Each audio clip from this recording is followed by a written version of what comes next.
नमस्कार दोस्तों, जय माता दी। आज का विषय बहुत गहरा है और बहुत संवेदनशील है, इसलिए इसे ध्यानपूर्वक समझना। बहुत लोग इसको गलत तरीके से समझते हैं। दोस्तों, आजकल YouTube पर एक ट्रेंड चल पड़ा है। हर दूसरा आदमी कह रहा है, डाकनी सिद्ध करो, डाकनी साधना ऐसे करो, यह मंत्र पढ़ो, वो विधि करो। लेकिन ये सब सच नहीं है, यह भ्रांतियां हैं, यह सब आधी अधूरी बातें हैं और ऐसे वीडियो लोगों को गलत दिशा में ले जा रहे हैं। इसीलिए आज हमने अपने गुरु आज्ञा से यह वीडियो बनाई है, ताकि आप सच जान सकें, ताकि आप भ्रमों से बचें, ताकि आप समझ सकें कि डाकनी विद्या वास्तव में आखिर है क्या। दोस्तों, हमारे द्वारा थंबनेल में लिखा रहस्य उजागर डाकनी सिद्धि होते हुए देखो, यह लिखना जरूरी था, जिससे कि आपका ध्यान सही जानकारी की ओर पहुंचे। अब जानते हैं पूरा सच डाकनी साधना और डाकनी विद्या के विषय में। डाकनी विद्या आखिर है क्या? तांत्रिक परंपराओं में डाकनी एक रहस्यमयी शक्ति मानी गई है। यह कोई साधारण साधना नहीं होती।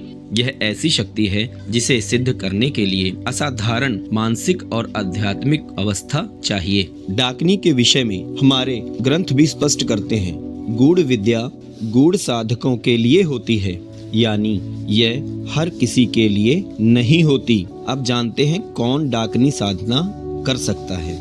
पहली बात, यह साधना सिर्फ वही कर सकता है जिसे उसका गुरु योग्य घोषित करे। दूसरी बात, साधक का जीवन अत्यंत अनुशासित होना चाहिए, वासनाओं से ऊपर उठ चुका हो, भय, क्रोध, मोह इन सब पर निरंतरण हो। तीसरी बात, साधक का मन स्थिर, निर्मल और तपस्वी होना चाहिए। चौथी बात, ये साधना अकेले नहीं की जाती। शास्त्रों में साफ लिखा है कि गुरु बिना तंत्र निषेध है, अर्थात बिना गुरु के तंत्र का अभ्यास वर्जित है, इसे कभी नहीं करना चाहिए। और ऐसा साधक इस जीवन में होना बहुत दुर्लभ है। सामान्य मनुष्य के लिए यह मार्ग बिल्कुल नहीं है। अब जानते हैं कि क्या पहले किसी ने डाकनी साधना को सिद्ध किया है। दोस्तों, प्राचीन तांत्रिक ग्रंथों में इस विद्या के साधकों के नाम खुले तौर पर नहीं लिखे गए हैं और ना ही उजागर किए हुए हैं, क्योंकि यह विद्या हमेशा गुप्त रखी जाती थी। गुरु अपने शिष्य को केवल तभी बताते थे जब वह पूर्ण रूप से तैयार और योग्य हो जाता था। लोक कथाओं में कई सिद्धों के नाम आते हैं। तिब्बती परंपरा में मीलारेपा जैसे योगियों का उल्लेख मिलता है। भारतीय परंपरा में कई तांत्रिक सिद्ध हुए हैं जिनके नाम लोक में प्रचलित नहीं रखे गए हैं, पर असली बात यह है कि यह सब अत्यंत उच्च कोटि के साधक थे। यह कोई सामान्य व्यक्ति नहीं थे। इन सब ने वो अवस्था पा रखी थी जहाँ पर मोह, माया, लोभ, क्रोध इन सब से उन्हें कोई वास्ता नहीं था। अब जानो किसे यह साधना बिल्कुल नहीं करनी चाहिए। यह सबसे महत्वपूर्ण बात है, ध्यान से सुने।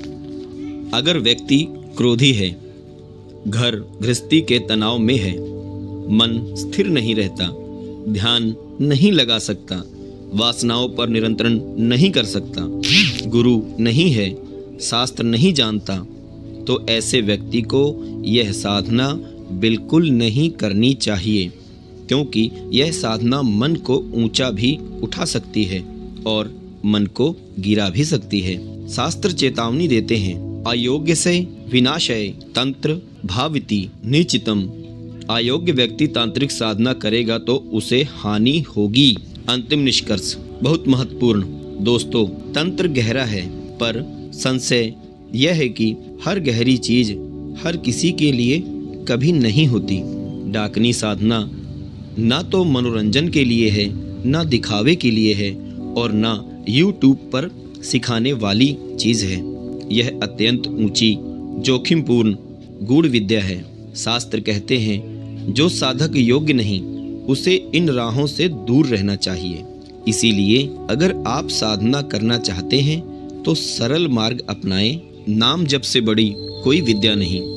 भक्ति करें, ध्यान करें, वैदिक मंत्रों का जाप करें। यही सुरक्षित है, यही हम सबके लिए शुभ है और यही सच्ची प्रगति भी है।